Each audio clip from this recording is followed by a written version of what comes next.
Hello，我係 Jeffrey 啊！而家我哋喺九龍城宋皇臺站走出嚟啊，去緊秀竹園道睇今日成2600尺嘅主角秀麗苑。咁大家都知啦，九龍城交通便利，有多嘢食，住喺呢頭呢，就係2個字方便啊！秀竹園道個位置呢，都算係41校網嘅，由地鐵站行過去都係10分鐘之內嘅啫。咁呢個近九龍城嘅位置呢，相比起其他九龍塘屋地嘅單位，地點係更加近民區啊，咁啊生活感係更加強。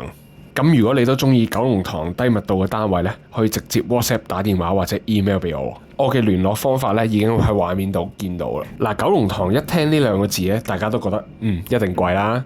但係今日我哋睇呢個單位呢，成2655尺實用，佢售價呢都係3100萬嘅啫。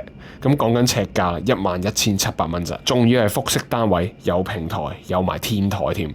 咁秀麗苑咧就喺正九龍塘秀竹園道，咁佢就屬於一啲低密度3層樓高嘅大廈。咁九龍塘屋地 area 咧有唔少大廈都係呢種格局嘅，冚唪唥都要行樓梯㗎啦。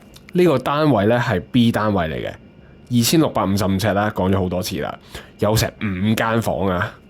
咁你諗下，九龍塘嘅新盤，喂，出親都起碼4萬幾蚊尺，所以呢個價錢呢，如果你要買新樓呢，係冇可能嘅。咁呢度要64年樓齡，咁啊仲要呢係一個銀主盤嚟嘅，咁所以呢，先至會有呢一個咁低嘅尺價出現咯。嗱，雖然佢係話銀主盤啊，但係上一手嘅用家呢，你見到佢係裝修好晒，其實都唔錯啊！嗱，呢度唔單止室內嘅面積係大咧，咁佢出面嗰個平台啦，同埋平台嗰層樓梯上天台咧，冚唪唥都係入則嘅。呢度廚房有2個，姐姐房都有2個。咁點解會有2個廚房呢？因為樓上樓下都各有一個飯廳，同埋60年嘅舊樓咧，房間係比而家啲樓大好多，樓底亦都係高啲嘅。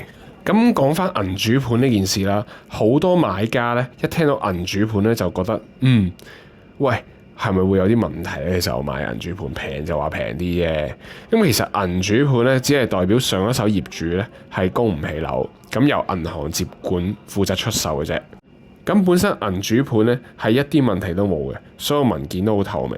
咁呢類嘅盤咧平過市價幾成咧係好正常嘅，原因咧就係因為銀行咧佢唔係地產代理或者係發展商，佢哋只不過係想收翻一個貸款，咁啊唔係話要賺盡所有差價。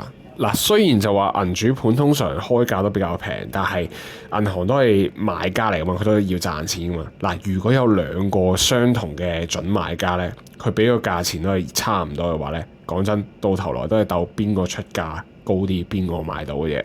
所以我哋經常會見到銀主盤咧就開價低，但係唔一定每一次咧個成交價都係同開價一樣嘅。有機會如果有人爭嘅話咧，就要俾高啲啦。但係高極咧都係比市場市價低好多。嗱，咁如果你有3個小朋友啦，咁你哋又後生唔怕行樓梯嘅，需要一個大家庭嘅單位，又中意有戶外空間，又想交通方便，喺九龍塘呢一帶返學返工都方便，其實都好難揾到一個單位咧大過呢度，仲要咁平㗎喇。